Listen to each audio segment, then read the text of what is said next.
parts what that are your affect critical us. assets?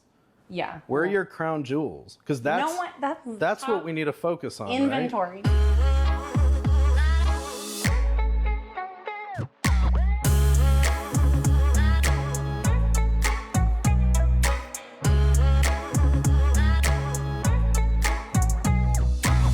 Welcome everyone to Return of the Mac. I'm really excited for this episode. We're doing it a little bit differently. I think the majority of my episodes have been virtually, but in this case, I'm bringing on a guest that is local to Boise, Idaho. And I'm really excited because that means we get a drink of whiskey. I mean, I'm an Idaho girl. We're in Idaho. It's America. We got to drink whiskey. It is, I will say, it's past 5 o'clock, so I feel like we're allowed to do that. And we're going to be talking about threat intelligence. You know, in previous episodes, one in the past you've seen with our Director of Threat Intelligence, Nick Hyatt, we talked about kind of the introductory conversation around what TI is and how it's incorporated. But, I mean, first off, there's whiskey involved. I'd like to get a little bit more uncut and uncanned in this conversation as far as how to incorporate threat intelligence and what it really means to be threat intelligence driven versus just marketing slang for threat intelligence. So in the cyber realm, we hear a lot of organizations throw around that term, threat intelligence driven, whether it's around products or services, but what the hell does that actually mean? And then what does it mean to provide threat intelligence capabilities in orgs of all sizes so that it is meaningful and makes sense and applicable? And if that doesn't work, where are we going wrong? What's not really working? And how do we fix these things? So I'm bringing on an amazing guest now to unpack some of these buzz concepts and misconceptions. And that is my friend, James McCarter. So welcome. James is the president and CEO of Shadowscape, which is a threat intelligence driven company. I feel like we should have just made this a drinking game of every time I say threat intelligence, you have to take a drink. Oh, we wouldn't finish. I know. So we have to do that. But this is Shadowscape is a threat intelligence driven company that provides services around the incorporation of threat intelligence for training and analytics. James is also the former director of threat intelligence for Route 9B and was a cryptologic linguist. Did I say that right? I think so. There's no way of knowing. For the U.S. Marine Corps. So that must be a thing. But I love it. It is a thing, obviously. So welcome, friend. Happy to have you. First off, Appreciate cheers, it. man. Yes, I'm really glad that I convinced you to do this. Yeah, and that it wasn't virtual. It's nice to be had and be drinking your whiskey. And you have a beard. I always make a joke that people obviously can't, be hackers unless they have beards. Okay, well, I do have to give a quick side note. So this is an award-winning beard as it pertains to threat intelligence. Yeah. What does that even mean? That means that Threat Connect held a Beards of TI contest. Like, this had to be like 7 years ago. Okay. Was it the same beard? Like, are you sporting the same beard? This is a little bit more of an executive beard. Okay. It was a little bit more disheveled, a little bit more mountain man-esque. I mean, so, this is... Yeah, well, I know. And that's like surprise, right? Yeah. So, no, this is me being a little bit more CEO-ish, slightly. That's good. It's groomed. But yeah, I won like a PlayStation 4 and a bunch of accoutrements from them. So yeah, yeah. So I mean, no big. I'm kind of a big deal. So. Well, note to self. I think especially for the MSP space, we need to be having a beard competition. We gave out an Xbox at our CTF, so if you have a good beard, bring it forth, because the bigger the beard, the better the business, I assume. Agreed. Okay, so I know that, we had met a little bit ago. Actually, we met multiple times, but the last time we had met was during the Screen Connect chaos. Unbeknownst to you. We were all meeting at Bardenay, which is a local restaurant here in Boise, Idaho, essentially. And we were going to meet and discuss life and cyber and Shadowscape. And then I ended up having to fly out of the room And then I came back after being exhausted from said Screen Connect chaos. Yeah. And you guys were still there and welcomed me with whiskey and proper drinks. Well, it's only, it's only fair. It was appropriately timed. But I love the conversation we had around threat intelligence. And this is one that I feel like needs to be had a lot more in this industry, which is sort of the let's cut the type of thing. I agree.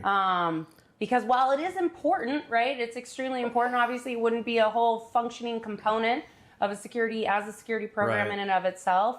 We're not on the Microsofts or the CrowdStrikes of the world where we have this telemetry that has built out this full-on TI database that incorporates our own nomenclature. Right. And instead, we have people just marketing it and everything, Well, it's easy to say that. And I think the marketing component, I mean, we're coming off of sort of, I think, a era where threat intelligence was the previous AI, which was the previous XDR and everything. Yeah. It was this big buzzword, it was this panacea that was going to save us all. And now I feel like the industry is starting to catch up, going what is intelligence. Maybe it's not just noise that we inundate ourselves with. Right. It's not just the cozy fancy bears of the world exactly. that are somehow going to help us. How does that help me, right? It doesn't. Well, tell me, I mean, around threat intelligence, this kind of brings me to Shadowscape too. Tell me a little bit about your background and how you got to creating a startup and really what is the vision behind it? Because I think that that's important for our guests to know. Yeah. So in my time, I mean, it's kind of a tale as old as time. Cryptologic linguist turned cyber CEO, I guess. Right. So I did. This was not a path that I necessarily set out on, but in the Marines, it was cryptologic linguist is a function of signals intelligence. And so I've always been in intelligence-driven operations in one facet or the other. And when I got out of the Marines, I was teaching NATO Special Forces, and I was doing a lot of anti-terrorism assistance stuff with the State Department. So that stuff I was doing all over the world, and it was intel-driven operations in one facet or the other. And my specialty was really digital forensics, specifically cell phone forensics, which kind of got more complicated and started to kind of move into computer forensics. And my director at the time said, "Hey, I'm going to go start this cyber company." So I decided to follow him. Sounded like a good adventure. So I was the first employee at Route 9B, and I was there for 7 or 8 years. Wow. Yeah, so we grew it pretty big and IPO'd. And yeah, so it was a good ride. I mean, there's a lot of things that I learned, both what to do and what not to do. I'll put it that way. It was very good. It's what got me here, right? So during my time as the director of threat intel, I used to have clients ask me, "How do I know that your guys' security is doing what you say it's doing?" And I was kind of like, that's a good question. You kind of don't. And approaching threat intelligence a little bit differently from the outset, because all of us were in one manner or the other from the intelligence community. And we were applying what we knew about how intelligence is practiced to cyber threats, which wasn't really what the industry was doing. And so we were seeing a little bit of a differentiator in terms of what intelligence is and what it is not. And we found that a lot of what was considered threat intelligence was not really intelligence. It was information about threats, but intelligence is something that is contextual to you. It's timely, it's accurate, it's relevant, it's predictive, it's actionable, right? Yeah. And well, that's the idea, right? Otherwise, it's, it doesn't really rise to that level. And so, during that time of kind of approaching it a little bit differently, we realized that, intelligence, ultimately, if we break down the goal of intelligence, it's to reduce uncertainty, to make better decisions. That's what it is, right? So when I talk about threat intelligence, if I can't apply that standard to it, then it might be interesting, but isn't necessarily intelligence. And so when we say we are an intelligence-driven company, that's what we mean, is we're using intelligence about threats to make better decisions on how to, inform our decisions when posturing our network defenses. So when I left in 2019, just before this big COVID thing that you might have heard of. Yeah. So that was interesting. Time to start a company for sure.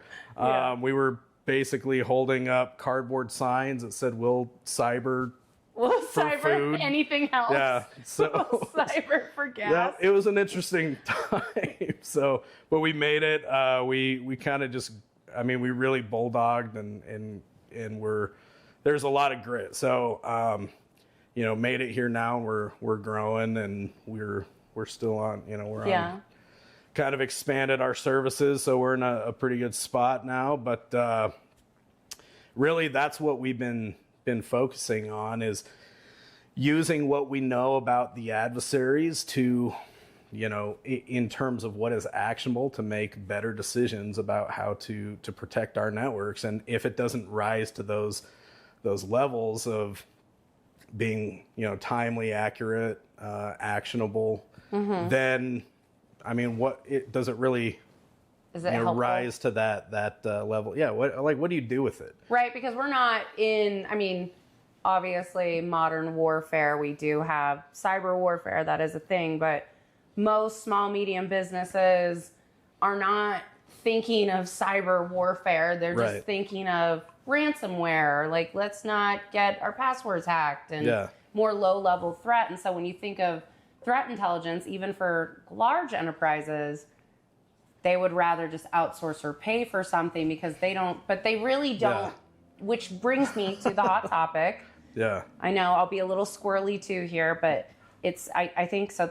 Gives you a chance to drink a little bit more. But I always try to get a hot topic into this, but I felt like this came out about a week ago from The Guardian, and I felt like it was pretty on par with what we were talking about at Bardenay, around the usefulness of attribution and threat intelligence. Attribution is really just the practice of attributing like the cause of something to a person, or in this case, a threat actor group, typically. Being that nomenclature that we were talking about. So based on those, this came out, this article that The Guardian posted focused on China's cyber attacks being really explained around the hacking operations against the US, the UK, and others. APT-31 targeting the US government as an example, more recently being discussed in the media.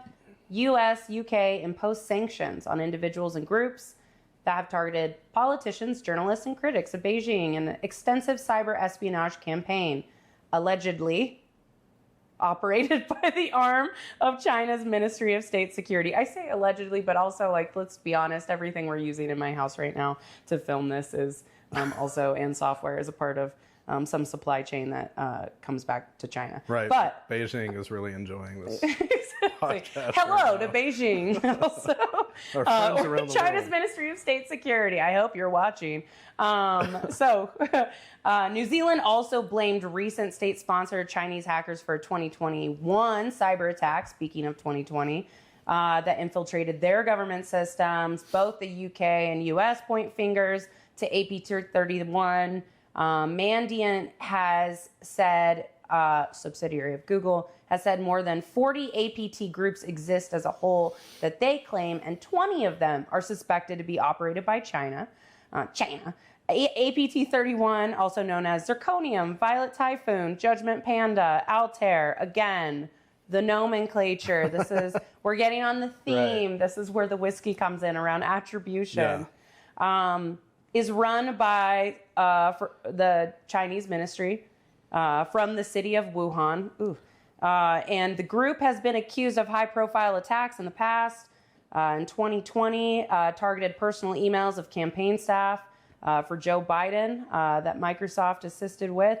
And then UK government said it linked the hack of the Exchange email servers in 2021. I remember those days as a responder also. So this is exactly what I wanted to do per our previous conversations and approach first. If you're a CEO, you're a cyber director, you are a practitioner, or you're just a normal citizen, do you think news like this is helpful, especially around the conversation of, is attribution, does it matter? Right. Well, I mean, that's a big question. My short answer for most organizations is no. Ultimately, when I hear these security research documents that say allegedly a lot, somewhere down the line they drop the allegedly. And the next level of security researchers will cite that document. They're like, yeah, they were seen, hacking hacking Microsoft, and you're like, okay, well, that's that was alleged before, and now you're citing it as sort of ironclad. And right. I mean, let's be candid. There's obviously a reason why security researchers want to publish this type of finding. What's that reason? Well, it's very good for your brand and your awareness, right, of who you are, Not and that having you're to be redacted. Yeah, you're just this high level, security research firm, and you have to do security research. Yeah. And I'm not saying that means that it's useless or that it's necessarily bad, but in intelligence, when we have one sole source of information in order to create our intelligence, that's typically pretty weak in terms of our. Because you're corroborating so many different sources too. Yeah, this is sole source intel. Truth. And so people read this and they go, this is intelligence. And I'm kind of like, I don't know if that's true. And ultimately, unless I am a global conglomerate or the U.S. government, there are a few key pieces of information I can pull from that, but ultimately, what do I do with this information, right? Yeah. I can learn about new methods or new behaviors that I, might want to look for, but ultimately, there's a million methods and techniques and behaviors that I should be looking for. So it's really a matter of what is your goal and what are your priorities. Ultimately, what I found, even as the director of threat intel, is that I would say half of the customers that we had that were subscribing to threat intel weren't doing anything with it. Like, it was just to do it for the sake of doing it. They were kind of stovepiping what they would find, and they would just read a lot of these types of publications and then turn around and try to apply it to their network. But ultimately, when you're stovepiped and your network defenders are kind of doing their own thing, and there are egos and red tape about how the network is structured, if you don't have the lateral, ability to be able to actually affect change, then what are you going to do with that information? Right. If you don't have an actual Senate intelligence briefing, then are you considered and I think it's reputable? And don't get me wrong, I don't want to disparage other firms or anything, because I can only speak to what has been my experience. But most of the organizations I found that were saying, hey, we need to subscribe to threat intelligence, were collecting intelligence for the sake of collecting intelligence. Right. Not so much to do anything. So where do you see then the future of threat intelligence going outside? Because that part, right, viewing telemetry and putting it into a larger database and actually going through the process like what we've seen with these large conglomerates that operate in this function. But where do you see the future of threat intelligence being useful? Well, I think it depends on what your goal is. So if your goal is to consume tactical level intelligence, that's a lot of indicators of compromise, which are your domains and your hash. Well, this is simple pyramid of pain stuff, right? Like, those things change all the time. Thank you for saying that. That's my biggest. Absolutely, nothing's a bigger pet peeve than someone's like, we did a full write-up on this attack, and then they just give you an IOC dump, which is impressive for doom scrolling. Right. But ultimately, you're like, okay. Like, yeah, well, those are probably stale. Yeah, these at this IPs point. are now useless. If Virus Total is telling me that about domain's them, been swapped. Yes. Yeah. You know, and so I think we have to get a little bit more behavioral. And when we're getting behavioral and we're focusing on TTPs, we're elevating our intelligence from strategic level to strategic and operational intelligence, which necessarily needs to inform how we are posturing our network defenses. And ultimately, what I found, what my experience was in threat intelligence, was that threat intelligence offered the why I'm doing what I'm doing in security. And I think that's one of the main differences is we approach a lot of security with, let's do all this cyber hygiene stuff and build ourselves up. And then maybe in a few years, we get to a level of maturity of being able to use threat intelligence. And I go, I want to do the exact opposite, what I call top-down security, where I take take a behavior like drive-by compromise, right? Okay. And I look at that and go, is this a priority? Well, the only way I can determine whether that's a priority is plugging threat intelligence into my organization's risk profile. And that ultimately, I think, is what is missing amongst our entire, approach to security, is using risk to drive the why of why we're doing what we're doing as far as security, instead of checking boxes. And ultimately, I found that I can't really determine risk without knowing the threats. Yeah. Because it's when we're using risk in the correct way, which is a product of impact and likelihood. Bing. Likelihood. Yeah. Good job. The more you know. When it's a product of impact and likelihood, looking at what it takes to determine likelihood tells me how weak am I and how strong is the adversary. And when we're looking at behaviors, I can prioritize what's important, what I should be focusing on, because I could sit there and go, oh, I want to get all my users trained up, and that's my big focus this year. Well, why? What's informing that? Is that your... Right. Like, have you looked across your entire attack surface and gone, where am I weak and where's the adversary strong? Versus this is the easiest thing for us to check the box and I can go, than anything else. We had 40% of people clicking before, now we have 15%, so we're winning. But 15% is plenty to take advantage of your network. That means they're still getting in. What are they doing once they get in, right? Escalating privileges and moving laterally. Like, there's a lot of things and a lot of opportunities to shut things down. And that's what intelligence should be doing ultimately, is informing where I should be focusing and giving me the why I should be trying to take advantage of this. And I don't see that being done almost anywhere. No, definitely the Darwin Awards, I think, in some cases, when it comes to looking at, like you said, almost looking at the output of security awareness training. And this isn't me. Obviously, I've done other episodes on security awareness training. I think there are ways to do it, and that is evolving.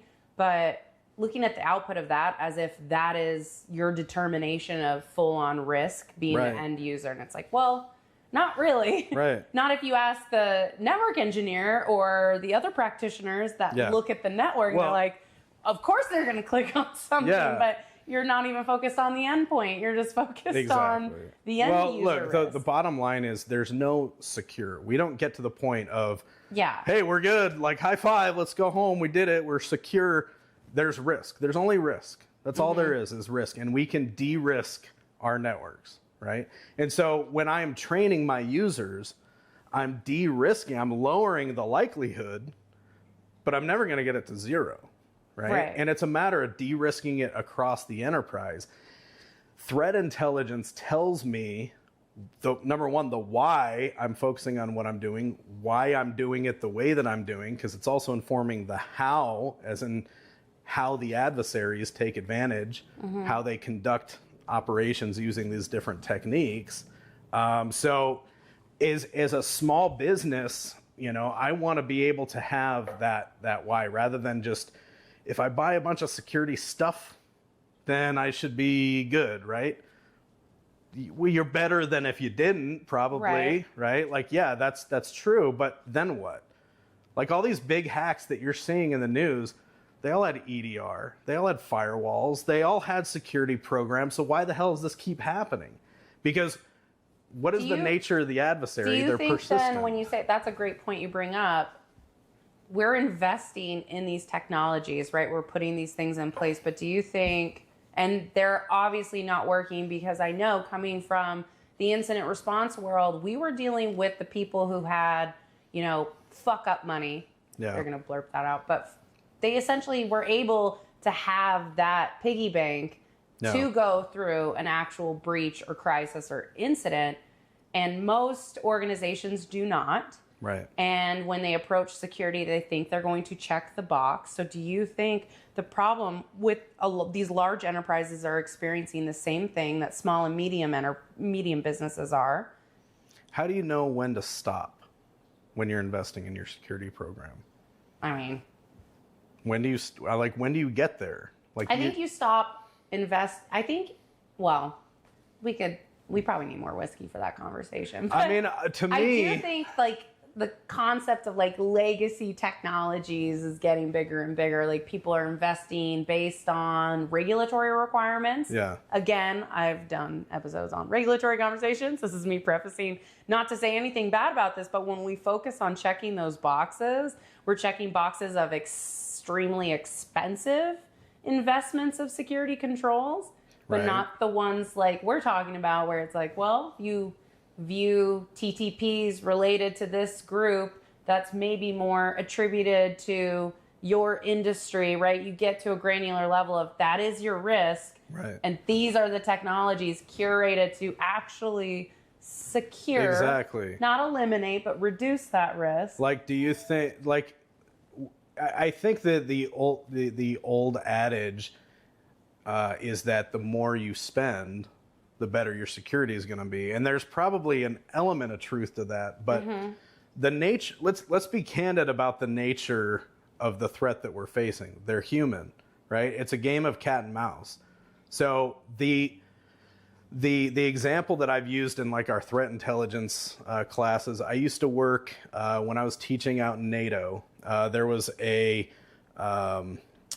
combined explosives exploitation cell. We called it SEXY. This was oh my God. The aggregator. That's amazing.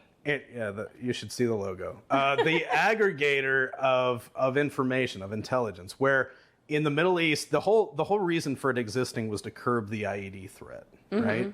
And the initial level of thought was, well, if we up armor our trucks, then we should be good, right? Well, what do you think happened when we up armored the trucks?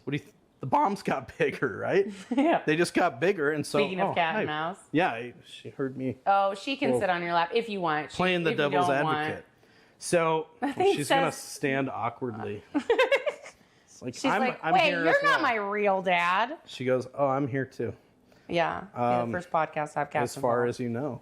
Anyway, so yeah, as we up armored the trucks, the bombs got bigger. Well, I mean, apply the same idea to security. Like, you can spend more, but it's just going to be more formidable adversaries, more advanced techniques. Like, it never ends. So with SEXY, what we did is we started to use intelligence to aggregate information. So instead of stovepiped, there's human intelligence here. There's post-blast forensics. There is, there's biometrics, and they all do their own thing. It was putting all of that together and giving an example of what we should be doing, right? This person that met with this person, really starting to use intelligence to get ahead of the adversary, and the IED threats started going way, way down. And we keep doing the same thing, trying to spend ourselves into security rather than using intelligence to really understand what is the nature of the threat. They're human beings with motive, means, and opportunity. I mean, bottom line, motive, there's two levels of thought. And when you talk about, should I worry about APT 31? Yeah. Government employees. Exactly. That's true. State-sponsored. That's absolutely employees true. With 401ks and maybe decent healthcare. That's a whole other. So, like, you take something like APT 31. I'm thinking of, well, what are their motives, right? That's what I'm going to determine whether it matters to me or to one of my clients. Their motive is twofold. It's one, would they care about the data I have? And two, is the juice worth the squeeze, right? I can't necessarily get rid of the motive, but I can certainly make it so convoluted and hard to breach my network that they're going to move on to the next target of opportunity. Yeah. Right? As far as opportunities, that's the opportunities for compromise, my vulnerabilities, the nuances of my attack surface. What did I forget? Right? And so when we're looking at our own organizations and trying to figure out, well, wait, I have all this security stuff, I should be good, right? Well, no, because the nature of the adversary is that it's a human that is persistent, right? The advanced persistent threat.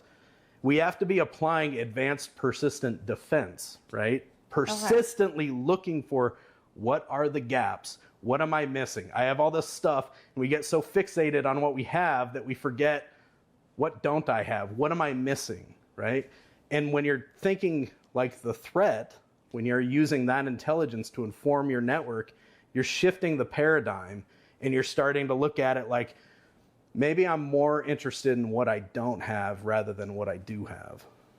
I mean, that kind of fits to, where I was going to go in the direction too here is what's not working. So how are people typically viewing threat intelligence, and I'm using the quotations on purpose, when they're focusing on their cybersecurity strategy? So are you saying they're focusing so much on, here's the framework and we have to cover all of these, benchmarks? Yeah.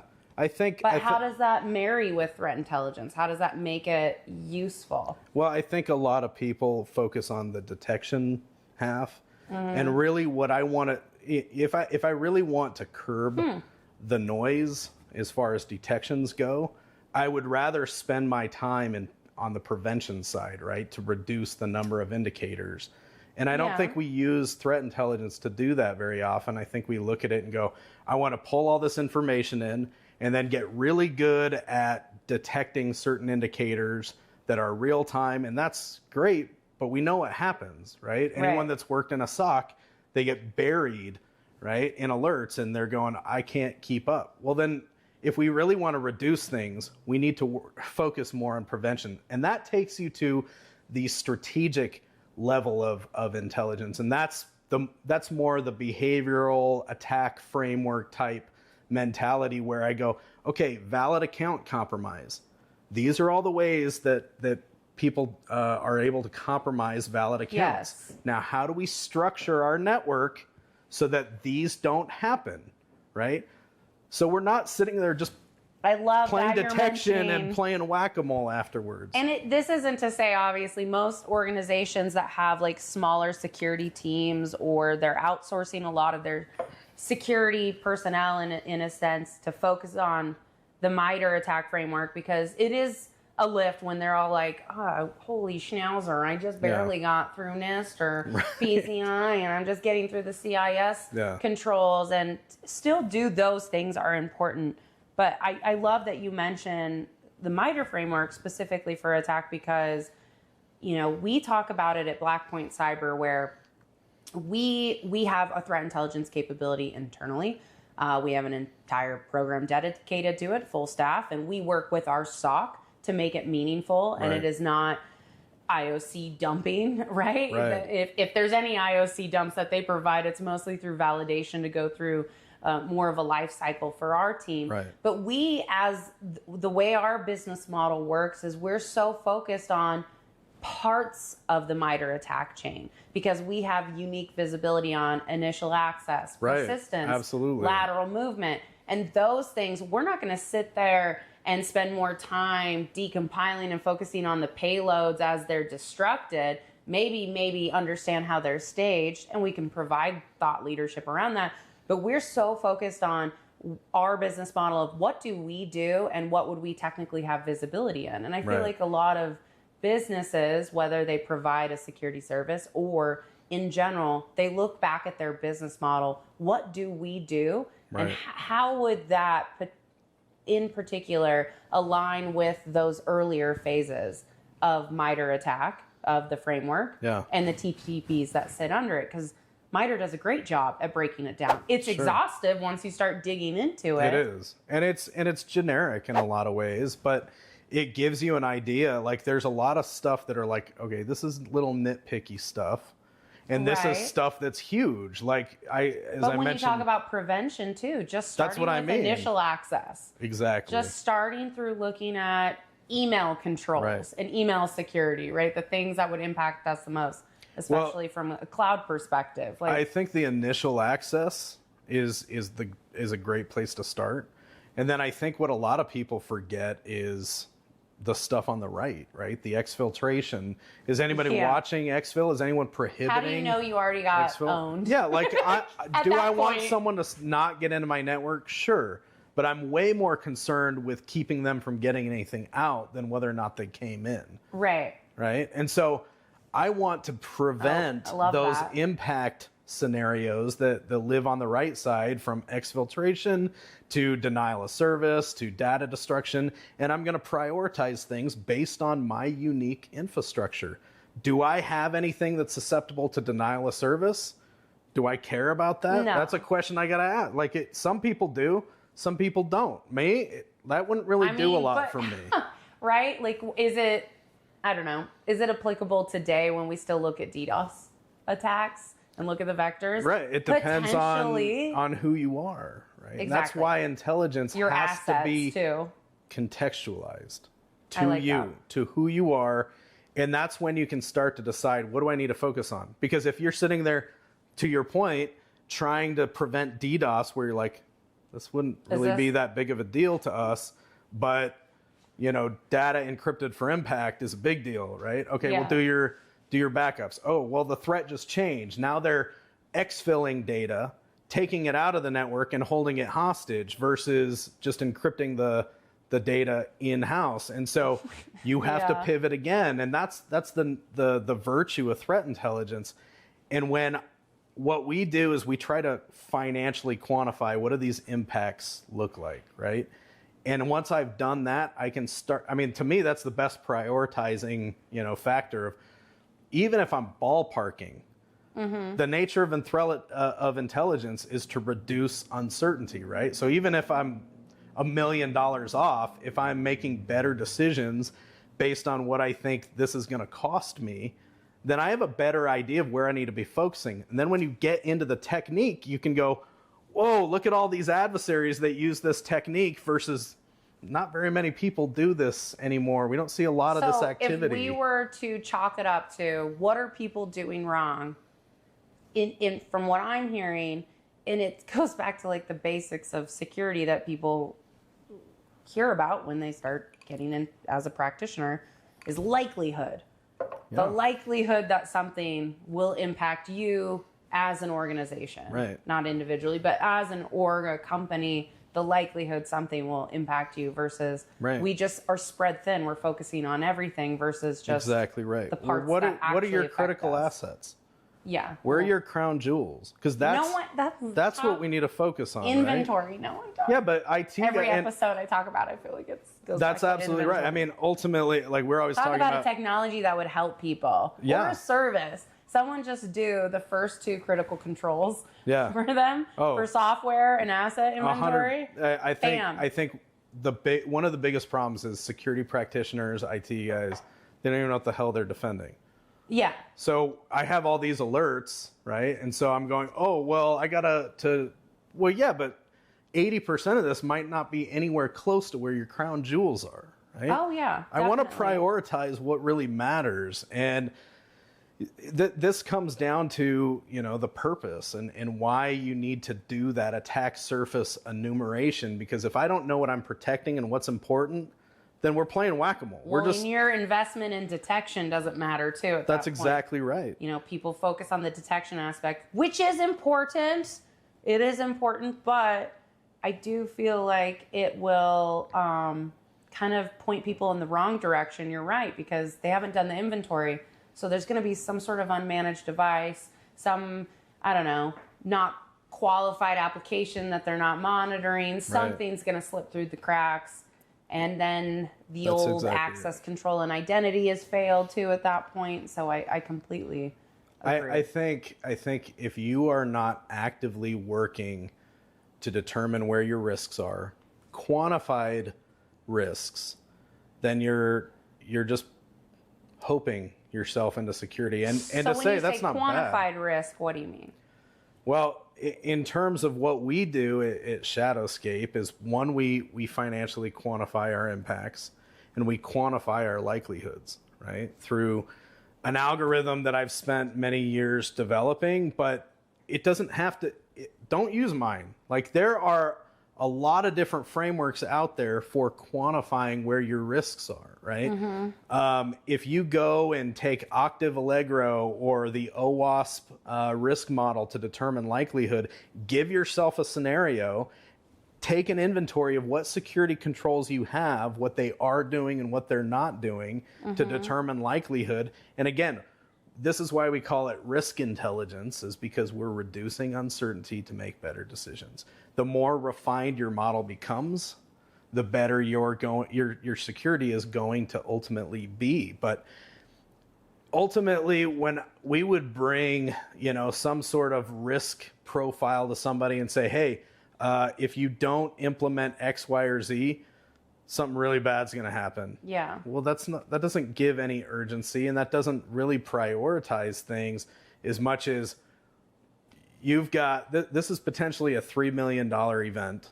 If we do X, Y, and Z, it brings that risk level down to $500,000. It costs us, $50,000 to get there. Like board level, right? Yeah. Well, that's the missing component. Every dollar that a board member throws at security, they feel like they're just throwing down a dark hole. Like, they don't see any ROI on that. And I think what needs to exist is a common conduit that bridges the gap between the security aspect of the organization and the board members that are ultimately the ones making the decisions on where money is going to be spent. Oh my God, drink to that. Seriously. I couldn't agree more. I think that's the biggest thing, is the server room to boardroom translation that doesn't often occur, but it is a black hole in a sense. They don't know. They don't. It's not. They don't want to spend their time being translated the efficacy or each control implementation and how it's going to benefit them in the long run. But they do care about the dollar amount. That's right, and I think you got to just speak their language, right? And it helps you as well to understand, okay, where I should spend my time. But ultimately, I don't want to explain the hallmarks of this next gen, firewall or whatever to this CRO. But I'm more than happy to speak, because that's what their job is to de-risk the organization. And when it comes to cyber, they're like, I don't know. Well, and I feel like this is kind of the crux too of what holds us back in the industry for security in general, is because we also have to abide by regulatory requirements. So when we have to convince a board to invest $500,000 or more into some SIEM implementation, right? But they're like, okay, so this will help us reduce risk. It's like, well, no. Will it? Yeah. Unpopular opinion, your SIEMs aren't helping you reduce really any of that risk. It's really helpful for retention and advanced SOCs, and then maybe for forensic analysis from an IR perspective. Right. But that means you've already hit the fan. Yeah. You've already got that's right. If I'm detecting shit, I'm already concerned. Yet it's a requirement. So they're like, wait, how do we value, I don't know, if you're gonna have when it comes to regulatory requirement versus if I'm going to have it, I want it security. To actually do something for me. And if I would say if there's a few things that I think are misspent, it would be SIMs, because ultimately someone's got to write those rules. Someone's got to be monitoring those alerts. And I find that most people get just so inundated that they are missing 90% of what's out there. Threat intelligence, I hate to say it, but a lot of people are subscribing to traditional threat intelligence offerings and don't really have a plan for actioning that threat intelligence. And I think that again, it just comes down to what are we trying to do? When we spend $1 in security, let's just get down to brass tacks. We're trying to de-risk our chance of a breach, right? And everything I do in security, I want to be able to clearly see what this does in terms of reducing my risk. And if I I don't have those key performance indicators, then I might want to rethink about how I'm structuring my network and the approach I'm taking in just buying security stuff and hoping it's the right thing. The problem. Yeah. Right. Security's not, I mean, maybe it's I don't know, it's probably not the duct tape. I don't want to say that. In a way, security controls can be the duct tape as a solution, but it's not necessarily prevention versus just fixing the pipes that you're taping in. Are you probably better than the people that don't have those things? Yes. Arguably, yeah. Yeah. Yeah. With a SIM, I don't know necessarily. It depends on what you're doing with it. I mean, this brings me to this question, especially around, we work a lot in a lot of what we talk about. I try to make sure our episodes and our discussions are applicable to managed service providers of the MSP space in the channel, because they're the ones that are really, to me, they're critical infrastructure supporting small, medium business, because small, medium business doesn't have an IT shop, let alone a security team. So when it comes to threat intelligence, and it's really hard to talk about a topic like this because most MSPs are like, oh my gosh, we just barely got on our security strategy for helping SMB, and you want to throw in TI. Right.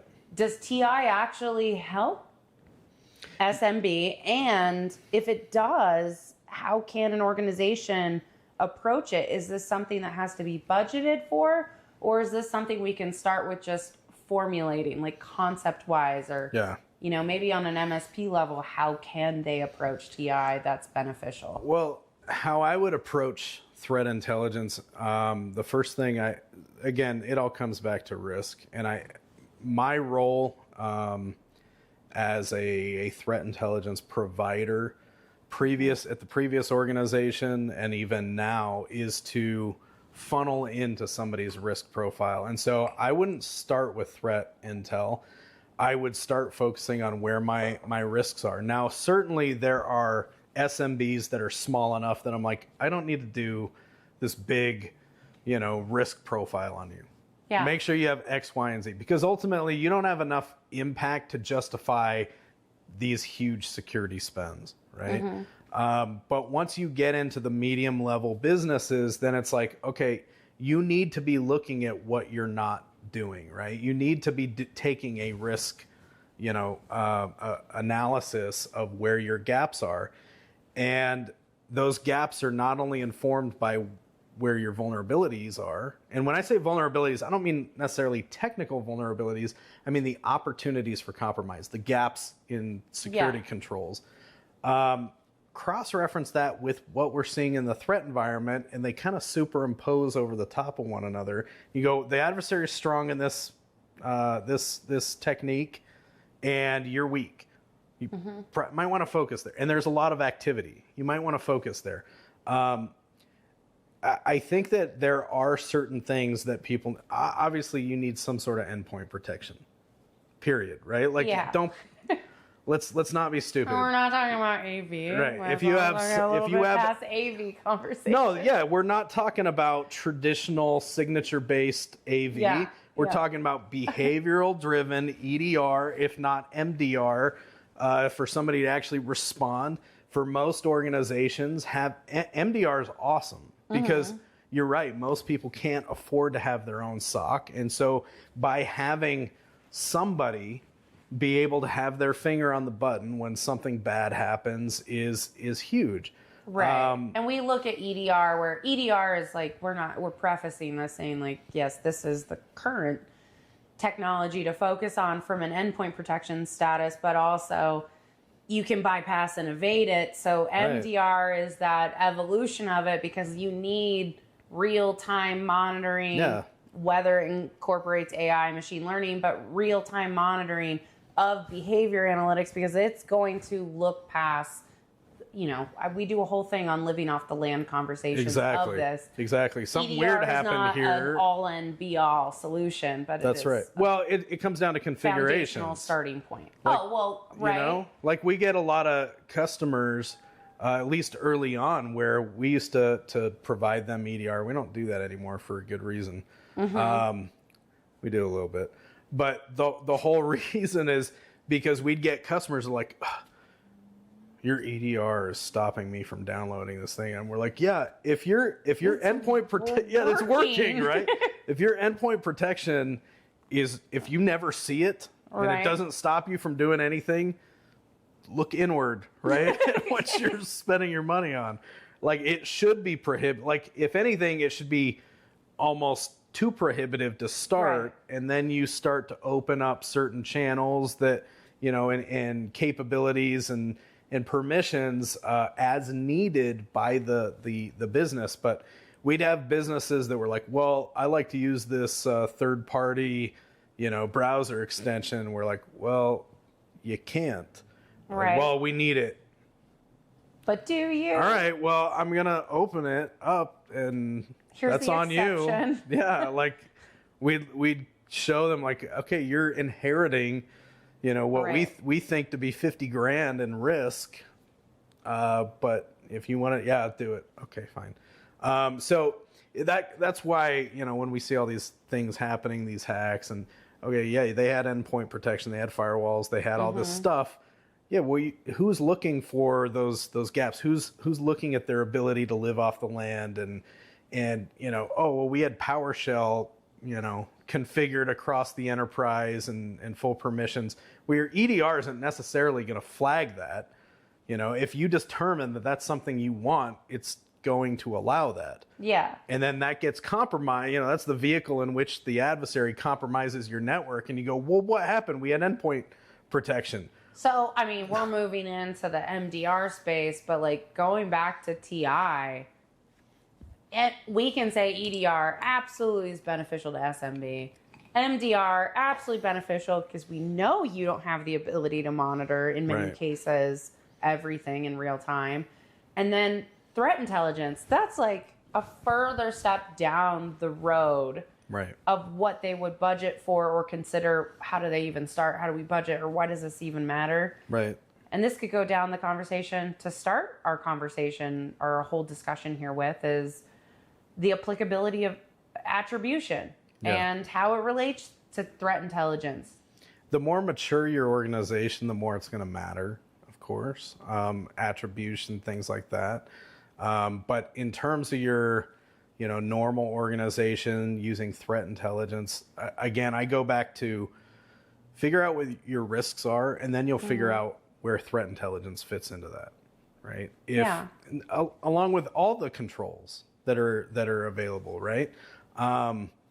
In terms of what is necessary to reduce your risk, threat intelligence is going to be one of those things that I need to know where the adversary is strong. And let's do it free. Let's not go buy a bunch of, threat feeds and then pull our hair out. What everyone wants to hear. Right.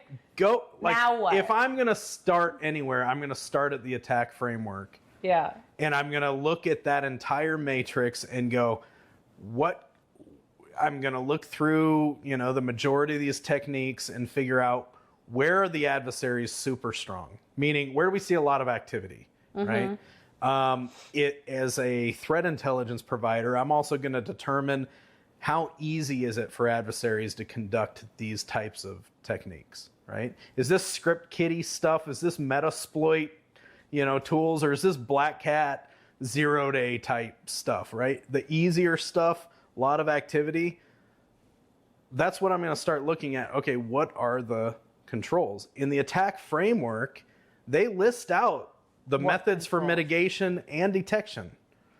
That's where I'm going to start. And once I'm starting to do that, I can start to get my arms around what I should be focusing on. So maybe it is phishing, but there's probably a lot of other spaces that you're going, okay, do I have any controls that prevent this type of activity?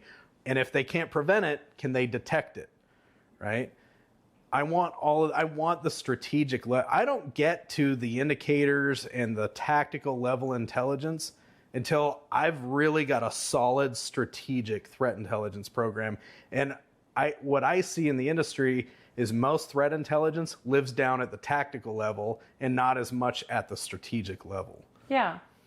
Okay, so in your experience, and I think that this is probably a good way to kind of wrap up a lot of this, is first off,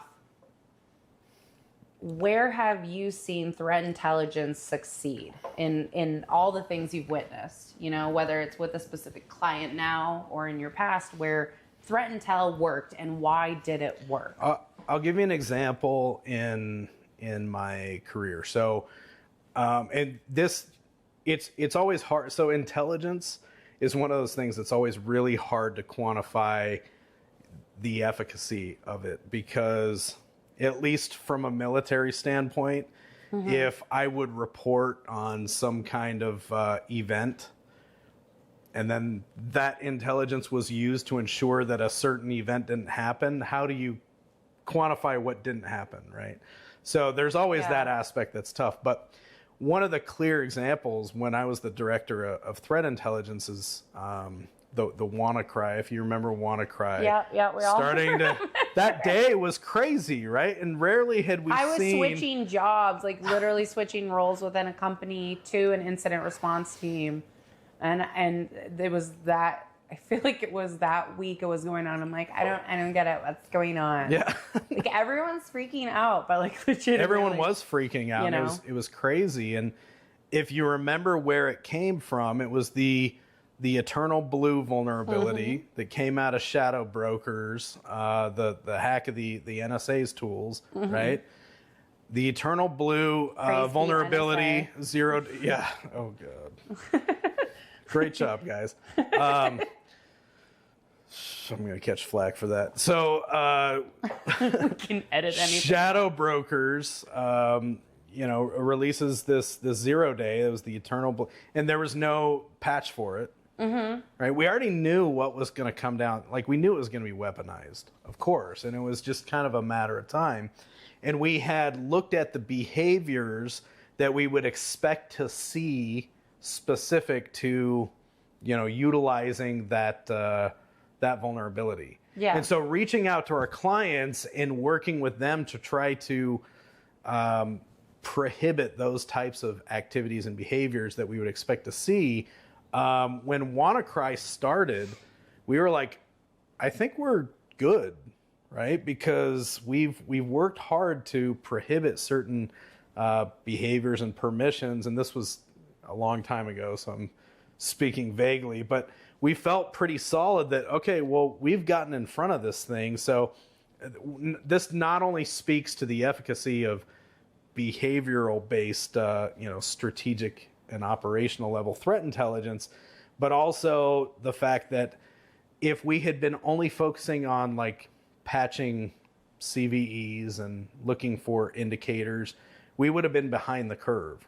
Right. But being able to get in front of the problem was huge. And I think depending on the type of there were some organizations that it just didn't pertain to, and some organizations it did. And that's where, threat intelligence is very useful. But beyond that, in a bigger picture, if I'm able to make better decisions about where to spend my money, and not only that, but have a return on investment for all my security controls, meaning I've reduced my risk by, this huge amount, and I've spent this much for this control and this control and this control, I'm winning, and I'm already ahead of the curve. And that's only going to be informed by how strong the adversary is and how weak I am in these certain areas. And that's going to communicate likelihood, and that's going to communicate my overall risk across the environment. So, taking it back, obviously there's the indicator game, but we're still playing, it's still signature-based analysis when we're doing that. Do you feel like a lot of the response for WannaCry too, and those, we go WannaCry and then the not petcha days, and then moving into, oh my God, what we see with ransomware today. Right. Which is pretty much cookie cutter, the same recipe in a different form, especially what we see in the MSP space, or specifically with, the living off the land techniques and the using of legitimate IT software and things like that. Do you feel like during those days we failed in a way because we were just focusing on the checking the box for CVEs and vulnerabilities? Yeah, I think we're still in that place where we try to focus on cyber hygiene, where I feel like when you use threats to inform where I should be focusing, cyber hygiene takes care of itself. It just happens, right? Because if I take, for example, I talked about drive-by compromise earlier. Well, what can I do? I can sandbox browsers.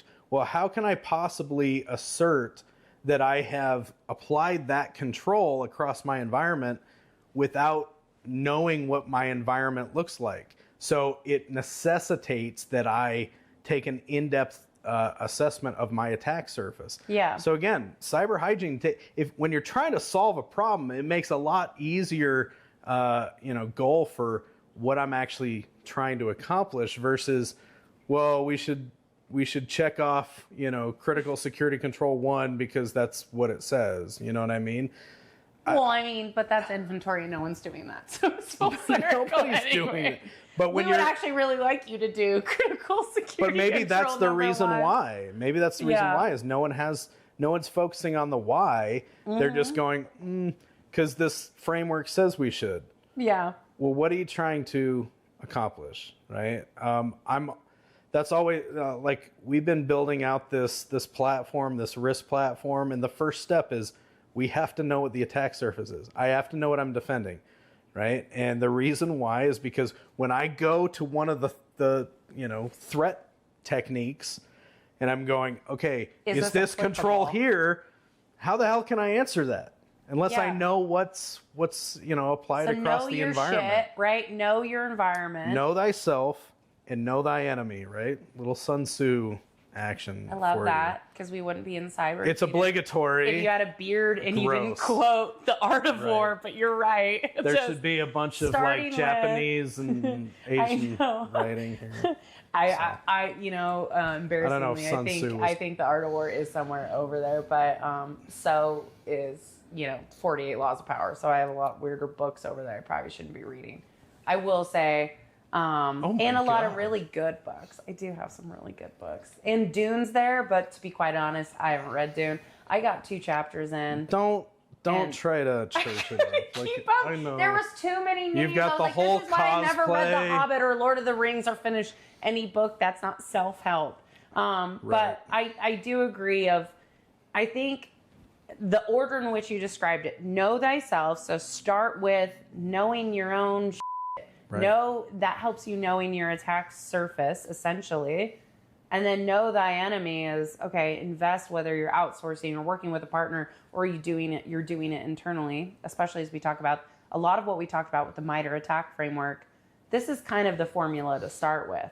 Absolutely. And then threat intelligence matters, right? Well, then you're actually creating threat intelligence. It's 2 sides of the same coin. I don't think that one is more important than the other. Mm-hmm. I think that several years ago I built this model, and it's like an infinity loop, right? On one side is your network defenders, your decision makers, your IT guys, and on the other side is your threat intelligence guys. And the nexus where they cross over is that common conduit of where they are feeding information about, hey, this is what our attack surface looks like. How does the threat guys know what to look at if they don't know what the attack surface is? And then vice versa. How, the threat guys could just send you. It is symbiotic. That's absolutely right. The threat guys can send you lots of information about threats, but if it doesn't pertain, you have to have that common conduit, whether that's a platform, whether that's a program. When I started, it was an Excel spreadsheet from hell that became so big I couldn't run it on my laptop anymore. And there's nothing wrong with that. Right. that was, 8 years ago. And that's what got us to, building out the platform we're building now. But that's the whole point, is both sides have to be feeding information where there's a common, conduit of information of, I need to know what my attack surface looks like in order to tell you what threats are important. And it goes both ways. And then ultimately, the overlords, the decision makers that are, you need to be able watching to over this, they need to apply it, right? They need to go, okay, what matters? Now that you've done that, financially, where should we be focusing? Right? Absolutely. So I love that. Okay, that's a really good way to wrap this up too, because my last question was just around like, what is the perfect formula? But, know thyself, know thy enemy, to our symbiotic relationship of what is the attack surface and what are we actually protecting. That is, in a sense, threat intelligence in a way, a very low-level homesteading way, but somewhere for people to start and understand it. So I really appreciate you taking the time to break it down. You are, I appreciate it because I enjoy all the beards I bring on in this. Someday I'm going to just show up with a beard on one episode. No, because it feels like I need to have a beard in order to be credible. Well, no, I think that there is a ADHD riddled, cyber practitioner that's hidden behind a beard in all of us. So I think you're very well positioned to contribute to the community. Well, that's good, because I'm struggling growing a beard, but I try as hard as I can. Every day I try to grow a beard. I feel like someday. I think it requires more whiskey. Well, James, thank you so much for joining us. Cheers. I feel like we'll top this off, and then we need to pour one more.